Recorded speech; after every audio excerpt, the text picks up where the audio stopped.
Hi guys, it's Mrs. Seitz. Today what you're going to be working on is you're going to continue learning about how to solve inequalities, but today you're going to be solving inequalities using multiplication or division. So whenever you solve inequalities using multiplication or division, you have to worry about a couple of special things. There's actually two special cases. One case is what we're going to work on first. Okay, so the first thing is if you multiply or divide each side of an inequality by the same positive number, the inequality remains true. So basically, you're going to do these problems the same way that you've been doing all the other inequality problems so far. Whenever you added or subtracted an inequality problem, you just did the problem like you would like a normal equation, and your inequality sign kind of remained the same. So, like for example, if I had a divided by 2 is less than 4, opposite of division would be multiplication. I'd do it to both sides, right? And then I would get a is less than 8. Okay, and then on my graph, I'm going to have 8 be here. Then I'm going to have maybe a 7 and a 9. I say put 3 numbers on your number line. Since we have a less than symbol, we're going to have an open dot because that means 8 is technically not a solution if we would plug it in here, because 8 divided by 2 is 4 and 4 is less than 4. That's not a true statement, but anything that I would plug in that would be smaller than that would be true. So we're going to be shading in this direction because remember, whenever you have an inequality, it actually, if the variable comes on this side, it actually points in the direction that you're supposed to be shading, only though if your variable is on this side, okay? So like for example, 7 would be a solution, or 6. If I do 6 divided by 2, the answer is 3, and 3 is less than 4, so that inequality statement is true. All right, so let's try out another one. If I have n divided by 7 is greater than or equal to negative 1, I would multiply both sides by 7. Again, it's a positive 7, so I would have n is greater than or equal to negative 7. I would put negative 7 in the middle of my number line. Negative 6 would be something higher. Negative 8 would be something that's smaller. I would have a closed dot because it's an or equal to, and I would want all the solutions that would be greater than negative 7. So I would be shading in this direction. So example solutions would be negative 7, negative 6, negative 5, and so on. Okay? All right. Now, when we take a look at something like this problem here, we have negative 6.4 is greater than or equal to w over positive 5. It doesn't matter that we have the variable on this side. You can still solve the problem in the same manner. We just have to be careful with how we shade it at the end. We're going to multiply both sides by positive 5. So when I do that, positive 5 times negative 6.4 is going to give me negative 32. I'm going to keep it as greater than or equal to, and then I have a W here. Now, I want negative 32. I would have negative 33 being smaller and negative 31 being larger. And then I would have a closed dot. Now, I'd have to be a little bit careful with how I'm shading because my variable is not on that side. So negative 32 is greater than all of my solutions. So I'd actually be shading in this direction. If that confuses you and you wanted to put your variable coming first, that's fine. But remember, you have to be careful with your sign. So I always think of Pac-Man. Do you see how Pac-Man is eating the negative 32? So if you are going to flip your problem around, then you have to make sure that Pac-Man is eating the same number. So do you see how Pac-Man is still eating the negative 32? He'd be a little bit disappointed if he was eating the W, okay? So do you see how then it points in the direction of where you're supposed to be shading? So it would be pointing in this direction. So that means you'd be shading that away, okay? So just some little tricks to help you out. All right, it also works the same way whenever you have division. So we'd be dividing both sides by positive 4 on this one. So we'd get b is greater than or equal to 9. So we would have 9 in the middle, 8, and then 10, closed dot on 9, and then shaded to the right. We would divide both sides by 2 on this one. So I'd get k is greater than negative 5 on this. So we would get negative 5, negative 4, and negative 6 being smaller, but we have an open dot because I have a greater than symbol. And again, I want all the solutions that are greater than negative 5. So I'd want to make sure I include things like negative 4, negative 3, and so on. All right, and then for the last one in this particular part of this lesson, we're going to get k all by itself by dividing both sides by positive 1.5. So I have my k, I have my greater than symbol, and negative 18 divided by 1.5 will give me negative 12.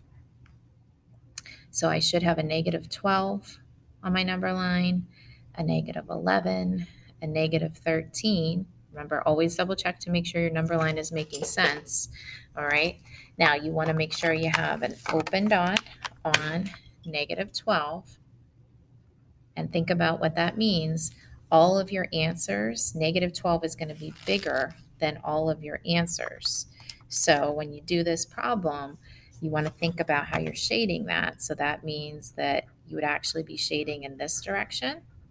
But if, again, that confuses you, you can flip your problem around. But if you flip your problem around, think about Mr. Pac-Man, right? Pac-Man is eating the negative 12, so you want to make sure you flip your inequality sign around. So you'd actually be shading in this direction, right? So that's why we have anything that is shaded less than negative 12, okay? So everything seems pretty normal, but whenever we get to the second type of problems, that's kind of where things change up. So if you multiply or divide each side of an inequality by the same negative number, the direction of your inequality symbol must be flipped or reversed.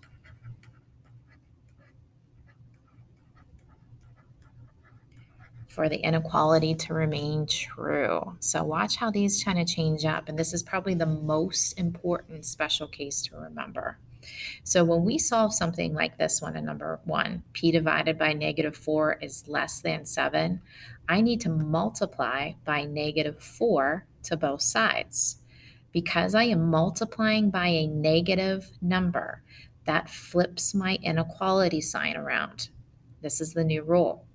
So I'm going to end up with p is greater than negative 28.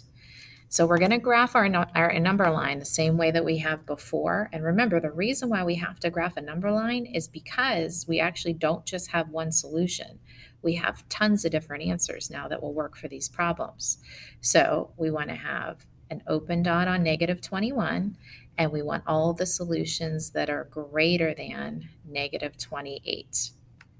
Okay, so for example, if I picked negative 16 is greater than negative 28.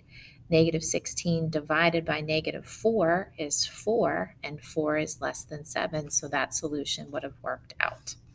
All right, let's try another one. So I'm going to multiply both sides by negative 5. If I multiply by a negative number, so again, it's this process is what is flipping your sign around. Not the negative sign that's over here. It's what I'm doing to both sides. I'm going to get x is greater than or equal to 25. So I'm going to have a 25 here. I'll put a 24 and a 26. Close dot on 25, and then just shaded to the right. So all my solutions are going to be larger than 25, but also include 25. All right, now let's take a look at the next one. Okay, I need to get rid of this negative 1/10 that's in here with multiplication. So I'm going to divide both sides by negative 1/10. Because I am dividing by a negative number, that's going to flip my inequality sign around. So if I do my calculator, 1 divided by negative 1/10, I'm going to get negative 10 as an answer. If you don't like how this looks, remember how I showed you that you can rewrite it? But that also means that you're going to have to do another flip, right? Because Pac-Man wants to eat that V. So your final answer would look like this. V is greater than or equal to negative 10. So you'd have negative 10, negative 9, and negative 11 on your number line with a closed dot on negative 10, and we'd be shading to the right. So an example of a solution on this one would be negative 10. I could plug it in here. Negative 10 times negative 1/10 would give me 1, and 1 is greater than or equal to 1. So we did find a solution that works. Okay, if you test these ones out right now, you'd be coming up with answers again that would be flipping your inequality sign around. So again, to get the r by itself, you'd be dividing by negative 2. So you'd be getting r, flip your symbol around, which is less than or equal to 11. So an 11 here, 10, and a 12. Closed dot on 11, and then shaded to the left. Okay, on number 5, dividing both sides by negative 9. Because I'm dividing by the negative 9, that's flipping my inequality symbol from a greater than to a less than symbol. So 63 divided by negative 9 is negative 7. So you would have negative 7. We would have negative 8, negative 6.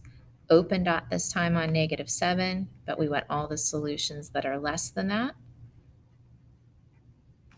And then finally, for number 6, we're going to divide both sides by negative 0.4.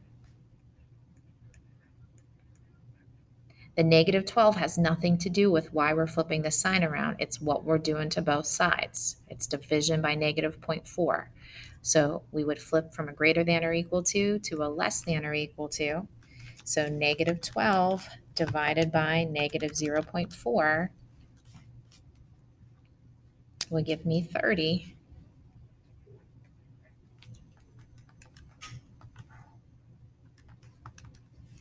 So on my number line, I'm going to have 30, I'm going to have 29, and I'm going to have 31. Closed dot on 30, and then shaded to the left. Okay, so again, most important thing is if you are multiplying or dividing by a negative number, that flips your inequality sign around. On the first page of our notes, when you were multiplying or dividing by a positive number, that did not flip your sign around. Okay, it doesn't matter if there's a negative number in the problem. It's what you're doing to both sides that's just going to change up if you're flipping your sign or not. All right, we're going to try out 2 application problems, and then you're going to be trying out some problems on your own today. All right, so let's take a look here.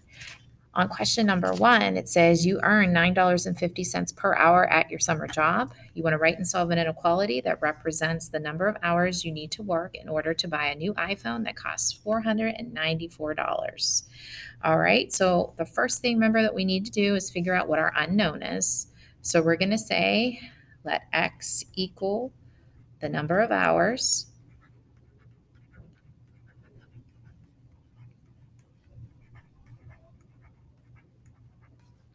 Okay, now I know that that iPhone is $494. So that's kind of like the total in the problem. But I want to make sure that I'm earning at least that amount. So that's going to be one of those or equal to problems. But it would be nice if I earned a little bit more than that. So I'm going to make that a greater than or equal to problem. All right. Now it's $9.50 per hour. So I know if I would work 1 hour, it's $9.50. If I work 2 hours, $9.50 times 2, that would be $19. Okay. So I want to see how many of these $9.50s it's going to take to get at least $494. So that's why I'm going to be multiplying these two together. All right. Now to get my answer, I need to get that x all by itself. So I'm going to be dividing both sides by 950. Since I'm dividing by a positive 950, my inequality sign is still going to be the same as a greater than or equal to. So I'm going to take 494 and divide it by 950. All right, and it says I'm going to have to work at least 52 hours. So I'm going to have to write that as a nice sentence and not just limiting myself just to the number 52. So I'm going to say I will need to work 52 hours or more. So you don't want to just say 52, you want to make sure you include or more. Okay, now for question number 2, it says a ticket to Kennywood costs $21.50. Write and solve an inequality that represents the number of tickets you could purchase if the PTA donates $1,548. Okay, so first thing, what's our unknown? Let X equal the number of tickets. It's almost like the maximum amount of tickets that we can buy. All right, we know that we only have $1,548 to deal with. Okay, but we could use all of it, right? So we want to have an or equal to. We can't go over our budget. So we want to make sure it's less than or equal to. We know our tickets at Kennywood cost $21.50. That's for one of them, but we don't know how many of them we want to actually buy. So we're going to put an X with it because if we keep multiplying by the number of tickets, we're going to eventually get really, really close to that $1,548. All right, again, to solve, we're going to divide both sides by $21.50. Because I'm dividing by a positive, that's not going to do anything with my inequality sign, so I'm going to keep that as a less than or equal to. I'm going to get X by itself, and I'm going to do 1,548 divided by 2150, and I'm going to get 72. So for my answer, again, I'm not going to just limit myself to 72. I'm going to say, let's see, I could purchase